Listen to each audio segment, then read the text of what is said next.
আজি মই ক্লাছ 10ৰ কাৰণে কেইটামান অংক লৈ আহিলো, যিটো হৈছে কি অনুসলনি 7.1ৰ 1 নম্বৰত দিয়া আছে কি তলৰ প্ৰতিযোৰ বিন্দুৰ মাজত দূৰত্ব নিৰ্ণয় কৰা। অনুসলনি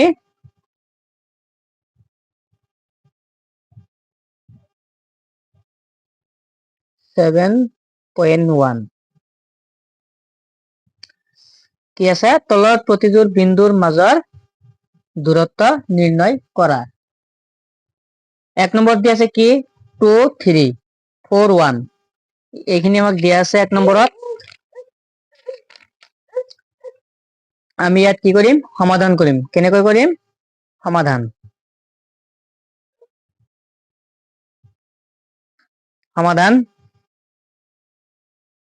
সমাধান লিখিলো।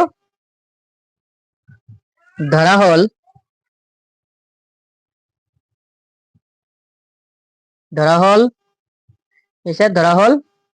P जैसे 2 3 4 1 P to 2 3 পিৰ মান কিমান ধৰি লৈছো 2,3 আৰু কিউৰ মান কি ধৰি ল'ব লাগিব 4,1 এইখিনি হৈছে আমাৰ পিৰ মান কিমান হৈছে 2 3 আৰু কিউৰ মান হৈছে 4 1 আমি এনেকৈ ধৰিব ল'ব লাগিব। এটা কি আছে দুটা প্ৰদত্ত বিন্দু, এটা কি লিখিব লাগিব আমি দুটা প্রদত্ত বিন্দু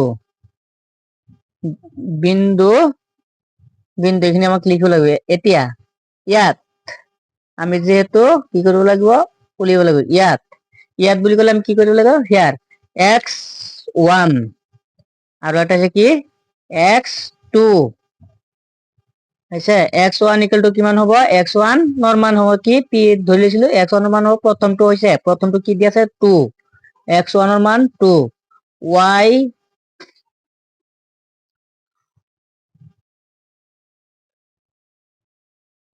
x2 ৰ মান কিমান দি আছে x2 ৰ মান কিমান হ'ব 4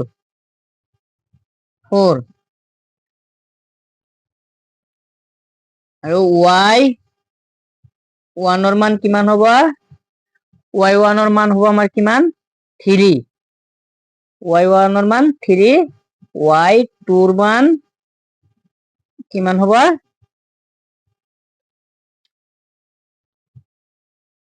1 এইখিনি হৈছে মেন এইখিনি হল আমাৰ মেন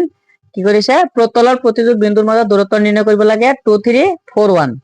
আমাক দিয়া আছে। এতিয়া আমি সমাধান কৰিব কেনেকৈ কৰিম সমাধানত লিখিম লিখাৰ পিছত ধৰি ল'ব লাগিব p আৰু q p মানে কি আছে 2,3 আৰু q ৰ মান হৈছে 4,1 আমি এনেকৈ লিখি দুটা প্ৰদত্ত বিন্দু যেহেতু দুটা বিন্দু দিছে ইয়াত x1 ৰ মান হৈছে 2 এই প্ৰথম 2 টো আমি ল'ব লাগিব x1 মানে 2 আৰু x2 মানে কিমান হ'ব আমাৰ 4 আৰু y1 মানে হ'ব আমাৰ কিমান 3 আৰু y2 মান হ'ব আমাৰ কিমান 1 এইখিনি আমি এনেকৈ লিখিব লাগিব ইয়াত। এতিয়া দূৰত্ব সূত্ৰ যেহেতু আমাক কি ওলাব দিছে দূৰত্ব নিৰ্ণয় কৰিব দিছে আমি কি কৰিম দূৰত্বৰ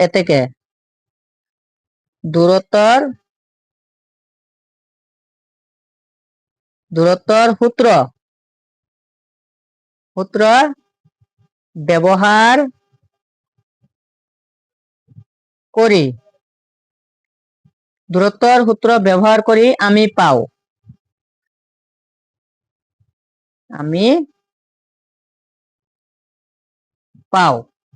কি পাওঁ এতিয়া PQ যেহেতু আমি PQ ধৰি লৈছিলো PQ ৰোট আমি কি লিখিম দূৰত্বৰ সূত্ৰটো লিখিম x2 minus x1 ওপৰত 2 আছে যেহেতু এইটো square x1 minus x2 square. এতিয়া আমি সূত্ৰ লিখি আছি কিন্তু দূৰত্বৰ সূত্ৰ plus y2 minus y1 whole square এইটো হৈছে কি আমাৰ দূৰত্বৰ সূত্ৰ পি কিউ ইকুৱেল টু কি আছে x2 minus x1 whole square plus y2 minus y1 whole square এইটো হৈছে আমাৰ দূৰত্বৰ সূত্ৰ এতিয়া যেটো সূত্ৰ মতে মান কেটা বহাই যাম সূত্ৰ মতে আমি মান কেটা বহাই যাম x2 ৰ মান কিমান দিয়া আছে আমাৰ প্ৰথমে এইটো চাব লাগিব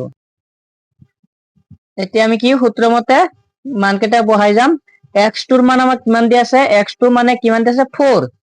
x2 মানে কিমান দিয়া আছে আমাৰ 4 দিয়া আছে আমি 4 টো ইয়াত লিখিলো 4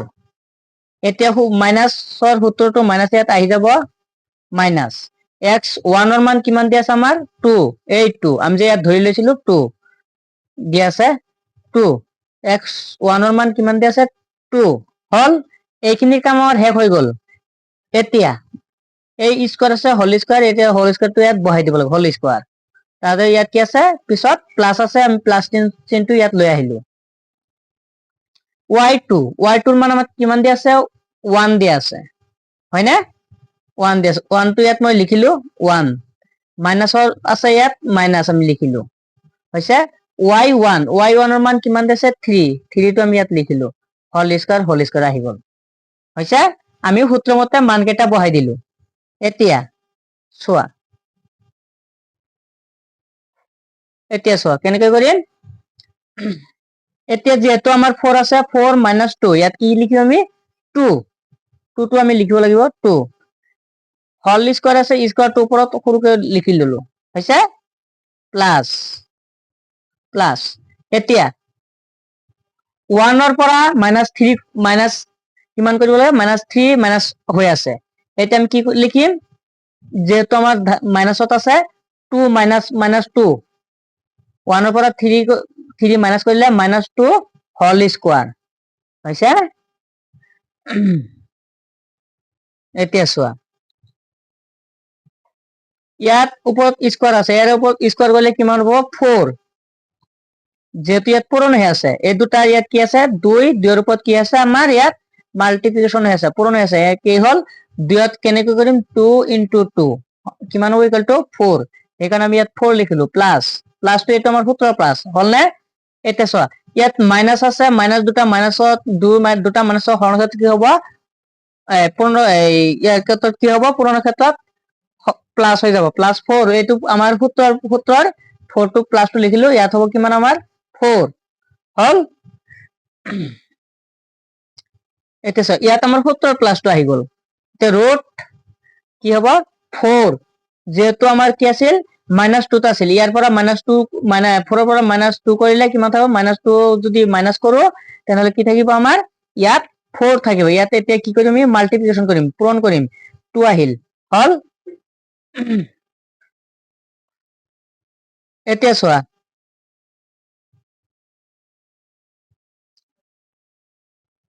ৰুট আহি গল 2 ৰ ওপৰত কি আছিল আমাৰ স্কয়াৰ আছিল এটো মানে স্কয়াৰ আছিল স্কয়াৰটো আকৌ লিখিলো যেহেতু আমাৰ এটো উঠাব লাগিব এটা ইনটু 2 হল এতিয়া চোৱা এই স্কয়াৰ আৰু ৰুটৰ ওপৰত যদি আমি বাহিৰত আনো তেনেহলে কি হ'ব 2 আহি গল ইয়াৰ ওপৰত ৰুটটো থাকি গল মাল্টিপ্লিকেশনৰ ওপৰত ইয়াত আমাৰ কি হ'ব 2 এইটো হল আমাৰ কি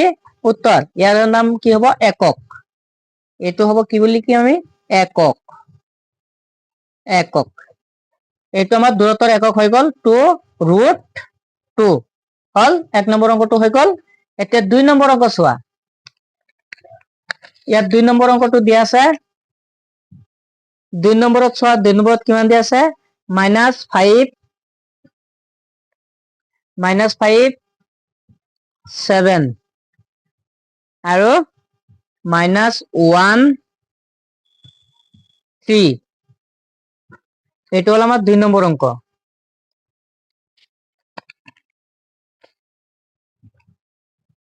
এতিয়া আমি সমাধান কৰিম এইটো 2 নম্বৰটো সমাধান আমি ইয়াত লিখিব লাগিব সমাধান লিখিলো ধৰা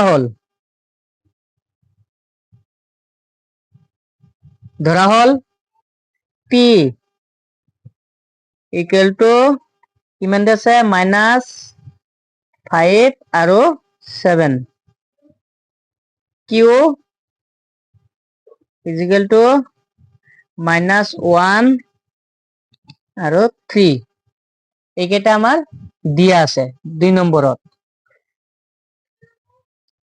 আমি কি কৰিম দিয়া আছে ইয়াত আমি ইয়াত লিখিম ইয়াত x1 ইকুৱেল টু কিমান হ'ব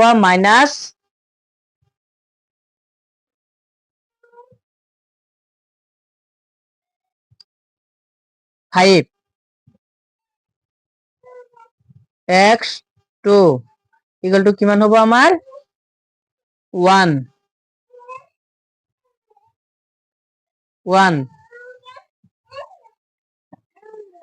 y1 ইকুৱেল টু কিমান হ'ব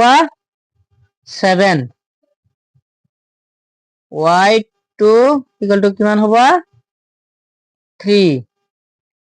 এইখিনি আমাৰ দিয়া আছে এতেকে দূৰত্বৰ সূত্ৰ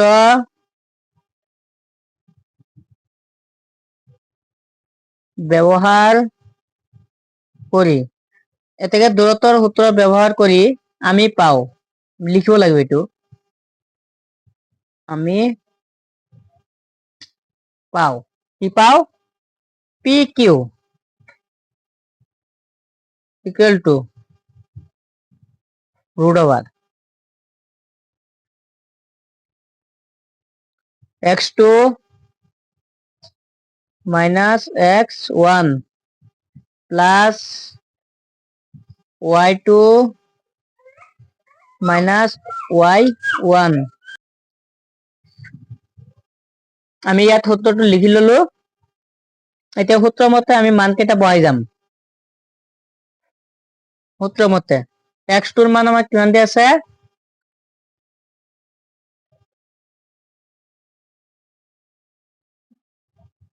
-1 দি আছে আমি কি কৰিম সূত্ৰ মাইনাসটো এটা লিখি লিম ইয়াত লিখি লৈছো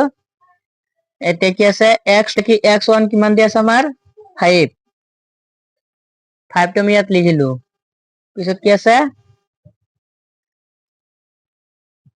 হোল স্কয়াৰ হোল এটা সূত্ৰৰ প্লাসটো আমি ইয়াত লিখি ললো সূত্ৰৰ প্লাসটো আহি গল y2 ৰ মান কিমান দি আছে 3 y2 ৰ মান আমাৰ কিমান দি আছে 3 তোৰ মান আমাৰ কিমান দি আছে 3 এতিয়া মাইনাসটো ইয়াত মাইনাস লিখি ললো এটা কি y1 ৰ মান কিমান দি আছে আমাৰ 7 হোল স্কয়াৰ ইয়াত আছে আমি হোল স্কয়াৰটো ইয়াত লিখি দিম হোল স্কয়াৰ আছে সূত্ৰত হোল স্কয়াৰ হয়নে এতিয়া চোৱা equal to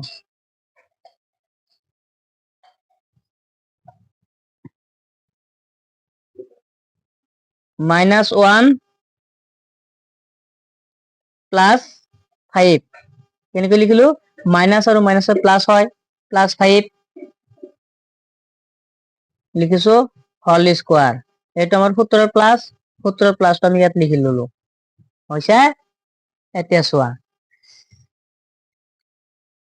3 ৰ পৰা -7 কৰি 3 পৰা 7 মাইনাস কৰিব লাগে এতিয়া আমাৰ কি থাকিব 4 টো আমি ইয়াত লিখিলো হোল স্কয়াৰ আছে হোল স্কয়াৰ ইয়াত লিখি ললো হৈছে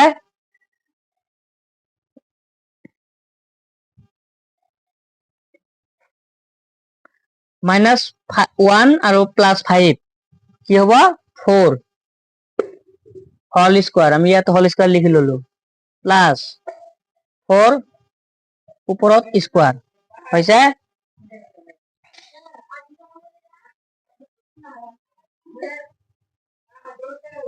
4 স্কয়াৰ প্লাস 2 স্কয়াৰ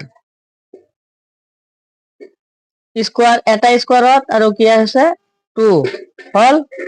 এতিয়া চোৱা ইয়াত আমি কি 4 টো বাহিৰত আনিব লাগে 4 √2 এইটো হৈছে আমাৰ কি দূৰত্বৰ একক